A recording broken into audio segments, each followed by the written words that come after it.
রাষ্ট্রপতির সঙ্গে সাক্ষাৎ করতে বঙ্গভবনে নাসির উদ্দিন কমিশন। জাতীয় সংসদ নির্বাচনের তফসিল ঘোষণা আজ বা কাল। যারা সংস্কারের কথা বলে তারা জানেন না কি সংস্কার হবে, শুধু জানে ক্ষমতায় যাবার সংস্কার, মন্তব্য মির্জা আব্বাসের। ১২৫ আসনের প্রার্থী ঘোষণা এনসিপির। কারো বিরুদ্ধে দুর্নীতির প্রমাণ পেলে প্রার্থিতা বাতিলের হুঁশিয়ারি নেতাদের। দেখছিলেন ক্রাউন সিমেন্ট সংবাদ শিরোনাম, এবারে বিস্তারিত। আজ অথবা কাল জাতীয় নির্বাচনের তফসিল ঘোষণা হতে পারে। এদিকে রাষ্ট্রপতি মোহাম্মদ শাহাবুদ্দিনের সাথে সাক্ষাৎ করতে বঙ্গভবনে গেছেন প্রধান নির্বাচন কমিশনার এএমএম নাসির উদ্দিন। রাষ্ট্রপতির সঙ্গে সাক্ষাৎ শেষে আজ সন্ধ্যায় অথবা বৃহস্পতিবার তফসিল ঘোষণা করা হবে বলে নির্বাচন কমিশনারদের সূত্রে জানা গেছে। বিটিভি ও বাংলাদেশ বেতারকে সিইসির ভাষণ রেকর্ড করতে বলা হয়েছে। সিইসির এই ভাষণে আগামী সংসদ ভোটের তফসিল ও ভোটের তারিখ ঘোষণা করা হবে। মঙ্গলবার প্রধান বিচারপতি সৈয়দ রেফাত আহমেদের সঙ্গে সাক্ষাৎ শেষে সিইসি জানান, ত্রয়োদশ জাতীয় সংসদের তফসিল আজ অথবা কাল ঘোষণা করা হতে পারে। বিএনপি চেয়ারপারসন বেগম খালেদা জিয়ার শারীরিক অবস্থার ধীর উন্নতি অব্যাহত রয়েছে বলে জানা গেছে। বেগম খালেদা জিয়ার চিকিৎসায় গঠিত মেডিকেল বোর্ডের সূত্রে জানা গেছে, নতুন করে তার শারীরিক অবস্থার অবনতি হচ্ছে না। এটাই চিকিৎসকদের কাছে ইতিবাচক দিক। তবে ভ্রমণের উপযোগী না হওয়ায় উন্নত চিকিৎসার জন্য শিগগিরই বিএনপি নেত্রীকে দেশের বাইরে নেওয়ার আপাতত কোনো পরিকল্পনা নেই। এর আগে সবশেষ ব্রিফিংয়ে বেগম জিয়ার ব্যক্তিগত চিকিৎসক বিএনপির স্থায়ী কমিটির সদস্য ডাক্তার এজেডএম জাহিদ হোসেন জানিয়েছেন, বেগম খালেদা জিয়ার সুস্থতাকে সর্বাধিক অগ্রাধিকার দিচ্ছে মেডিকেল বোর্ড। দর্শক, এই মুহূর্তে এভারকেয়ার হাসপাতালে রয়েছেন সহকর্মী নাবিল জাহাঙ্গীর। সরাসরি চলে যাচ্ছে সেখানে। নাবিল, বেগম খালেদা জিয়ার শারীরিক অবস্থা ও চিকিৎসার বিষয়ে কি তথ্য আছে আপনার কাছে, জানাবেন।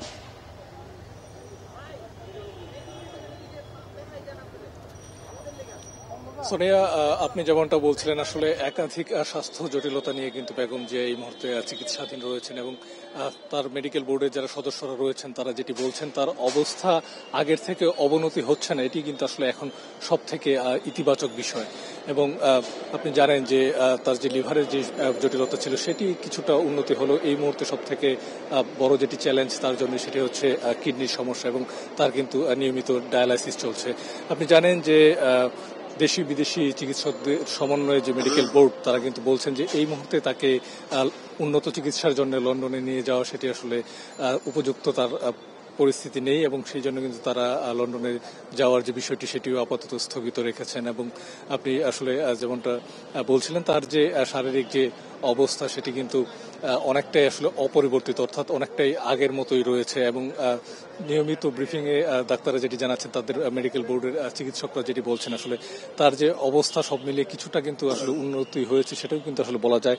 এবং বিভিন্ন সমস্যার কারণে কিন্তু তাকে এই মুহূর্তে লন্ডনে নিয়ে যাওয়া হচ্ছে সম্ভব হচ্ছে না। এবং আমরা যেটি কথা বলে যেটি জানতে পেরেছি, তাকে সর্বোচ্চ চিকিৎসা সেবাই কিন্তু এভারকেয়ারে দেওয়া হচ্ছে। এবং ডাক্তাররা তারাও কিন্তু ইংল্যান্ড থেকে রিচার্ড বিলি রয়েছেন, চীন থেকে 2টি বিশেষজ্ঞ দল এসছে, এছাড়াও কিন্তু যুক্তরাষ্ট্র সহ বিভিন্ন দেশের যারা বিশেষজ্ঞ চিকিৎসক রয়েছেন তারা কিন্তু নিয়মিত যোগাযোগ করছেন এবং মেডিকেল যারা টিম রয়েছে তাদের সাথে পরামর্শ করছেন। এবং বিএনপির পক্ষ থেকে যেটি আসলে বলা হচ্ছে, দেশে এই মুহূর্তে এভারকেয়ারে তিনি সর্বোচ্চ চিকিৎসাটি পাচ্ছেন এবং পরবর্তীতে যদি অবস্থা আরও কিছুটা উন্নতি হয় সেক্ষেত্রে হয়তো বিদেশে যাওয়ার বিষয়েও তারা সিদ্ধান্ত নেবেন। সোনিয়া। নাবিল, ধন্যবাদ আপনাকে। দর্শক, এভারকেয়ার হাসপাতাল থেকে আমাদের সাথে ছিলেন সহকর্মী নাবিল জাহাঙ্গীর। চলে যাচ্ছে অন্যান্য প্রসঙ্গে। বিএনপির স্থায়ী কমিটির সদস্য মির্জা আব্বাস বলেছেন, যারা সংস্কারের কথা বলে তারা জানেন না কি সংস্কার হবে, শুধু জানেন ক্ষমতায় যাবার সংস্কার।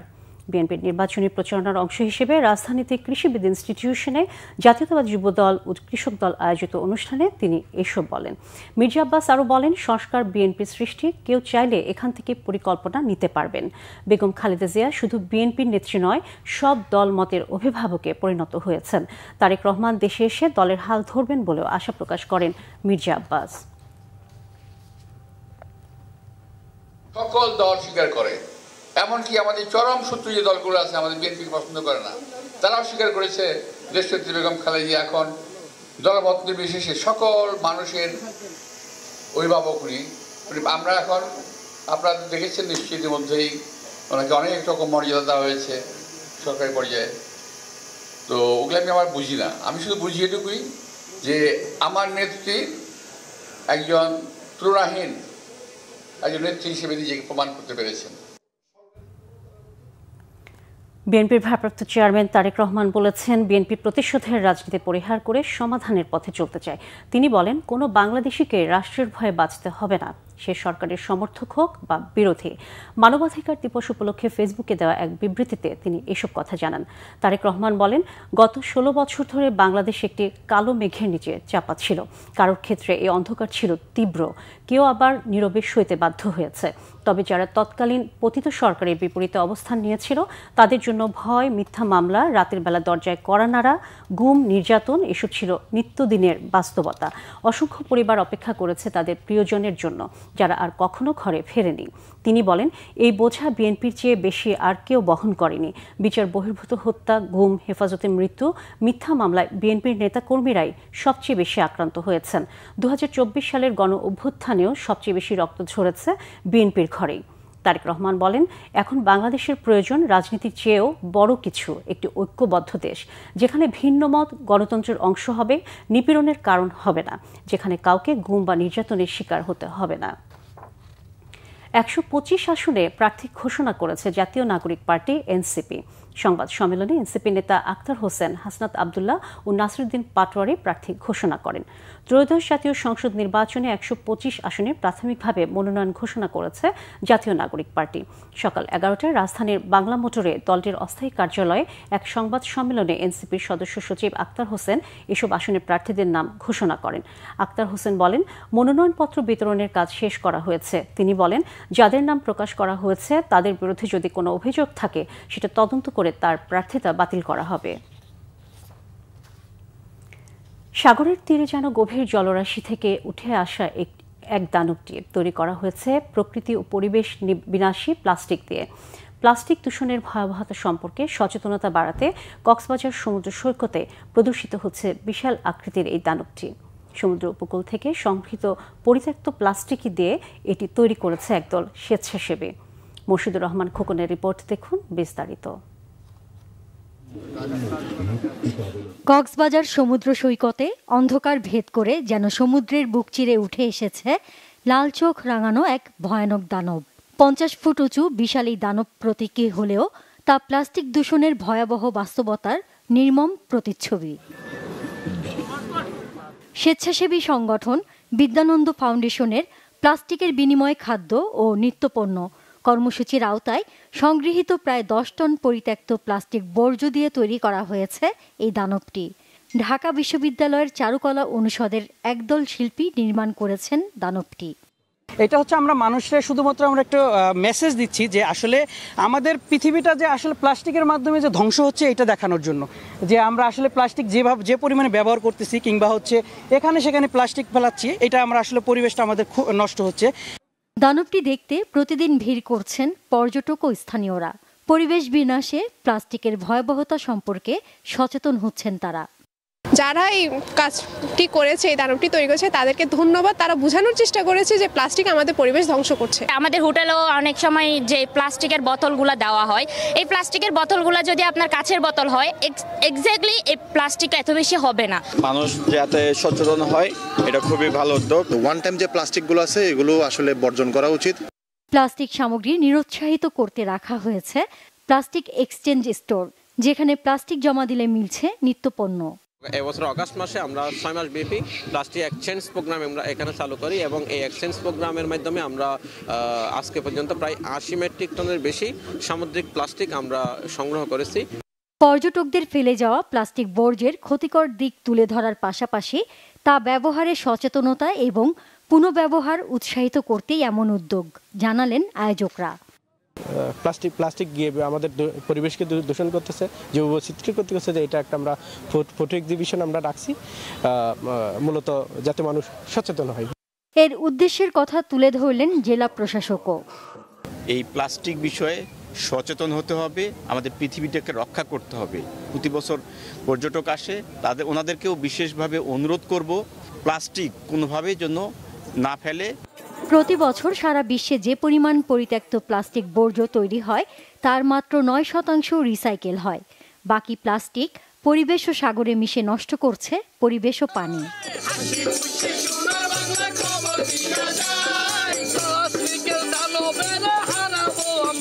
Bangla vision news desk. আন্তর্জাতিক প্রসঙ্গ। পক্ষে বিপক্ষে আলোচনার সুফল নিয়ে অনিশ্চয়তার মধ্যে অস্ট্রেলিয়ায় কার্যকর হল 16 বছরের কম বয়সীদের জন্য সামাজিক মাধ্যমে নিষেধাজ্ঞা কার্যক্রম। উচ্ছ্বসিত প্রতিক্রিয়ায় একে গৌরবের দিন বললেন অস্ট্রেলিয়ার প্রধানমন্ত্রী অ্যান্থনি আলবানিজ। গত কয়েক মাসের প্রস্তুতি আর সচেতনতা কার্যক্রমের পথ বেয়ে 10 ডিসেম্বর থেকে বিশ্বের একমাত্র দেশ হিসেবে সামাজিক মাধ্যমে এই নিষেধাজ্ঞা কার্যকর করল Australia. Instagram, Kick, Reddit, Snapchat, Threads, TikTok, X, YouTube সহ 10টি সামাজিক মাধ্যমে নিষেধাজ্ঞায় পড়লেও ব্যবহার করা যাবে WhatsApp, Messenger, YouTube Kids, Discord, GitHub, Google Classroom, Lego Play, Roblox, Steam ও স্টিম চ্যাট। সন্তুষ্টি প্রকাশ করে প্রধানমন্ত্রী আলবানিজ বলেছেন, অস্ট্রেলিয়ার প্রধানমন্ত্রী হিসেবে তিনি এতটাই গর্ববোধ করছেন যা আগে কারোর পক্ষে সম্ভব হয়নি। এটি শিশুদের শৈশব ফিরিয়ে দেবে বলে আশাবাদী তিনি। অনলাইনের কুপ্রভাব থেকে শিশু কিশোরদের সুরক্ষিত রাখতে যে অভিভাবক আর নীতি নির্ধারকরা সহায়তা করেছেন তাদের সবার প্রতি সশ্রদ্ধ কৃতজ্ঞতাও জানিয়েছেন আলবানিজ। সরকারি বিধিনিষেধ অমান্যর দায়ে শিশু, কিশোর ও অভিভাবকদের আপাতত শাস্তির আওতায় আনা হবে না। এর পরিবর্তে সংশ্লিষ্ট সামাজিক মাধ্যম কর্তৃপক্ষের কাছ থেকে সর্বোচ্চ $3 কোটি 20 লাখ জরিমানা আদায়ের চেষ্টা করা হবে। 13 থেকে 15 বছর বয়সী ব্যবহারকারীদের অ্যাকাউন্ট গত 4 ডিসেম্বর থেকে নিষ্ক্রিয় করার কার্যক্রম শুরু করেছে ইনস্টাগ্রাম, ফেসবুক, থ্রেডস এই 3 মাধ্যমের নিয়ন্ত্রক সংস্থা মেটা। যুক্তরাষ্ট্রে মুসলিমদের অধিকার নিয়ে কাজ করা সংস্থাগুলোকে বিদেশি সন্ত্রাসী গোষ্ঠী বলেছেন ফ্লোরিডার গভর্নর রন ডিস্যান্টিস। এর তীব্র প্রতিবাদ জানিয়ে মামলার ঘোষণা দিয়েছে the council on American Islamic relations, CAIR। নিয়মিত বিতর্কিত বক্তব্যের মাধ্যমে ফ্লোরিডা শুধু নয়, পুরো যুক্তরাষ্ট্র জুড়ে মুসলিম বিদ্বেষ, ইসলাম ভীতি ছড়ানোর অপচেষ্টা চলছে বলে অভিযোগ করেছেন CAIR পরিচালক ইমাম খানি। স্পষ্ট জানিয়ে দিয়েছেন, এসব অপচেষ্টার দমে যাবেন না তারা। যুক্তরাষ্ট্রের মুসলিমদের সামাজিক অধিকার প্রতিষ্ঠার কার্যক্রম অব্যাহত থাকবে। আশঙ্কা করা হচ্ছে এতে কঠোর ডানপন্থী আর ইসরায়েলপন্থীদের রোষানলে পড়বেন মুসলিমরা। এক মাসে রিপাবলিকান পার্টির শীর্ষ নেতাদের কাছ থেকে দ্বিতীয়বার এমন বিতর্কিত বক্তব্য এলো। নভেম্বরের শেষ দিকে টেক্সাসের গভর্নর গ্রেগ অ্যাবট মুসলিম অধিকার নিয়ে কাজ করার সংস্থাগুলোকে সন্ত্রাসী বলায় তার বিরুদ্ধে মামলা করেছিল CAIR। গত সোমবার হামাস ইসলামী ব্রাদারহুডকে ইসলামী সন্ত্রাসী গোষ্ঠী হিসেবে উল্লেখ করে এসবের সাথে CAIR জড়িত বলে মন্তব্য করেন ফ্লোরিডার গভর্নর। বিশ্লেষকদের মতে শুধু স্থানীয় একটি সংস্থার নাম নিলেও ডিস্যান্টিসের বক্তব্যে বিদেশি সন্ত্রাসী গোষ্ঠী শব্দটি উল্লেখ করায় এর ব্যাপকতা উদ্বেগজনক। দর্শক, এই ছিল এখনকার মতো। পরের সংবাদ দুপুর 2টায়, এর আগে 1টায় রয়েছে নিউজ টপ 10। দেখার আমন্ত্রণ রইল। এছাড়া বাংলা ভিশন সংবাদ ও সংবাদ সংশ্লিষ্ট অনুষ্ঠান দেখতে ভিজিট করুন www.bvnews24.com ও facebook.com/banglavisionnews এবং সাবস্ক্রাইব করুন youtube.com/banglavisionnews। এতক্ষণ সাথে থাকার জন্য ধন্যবাদ সবাইকে।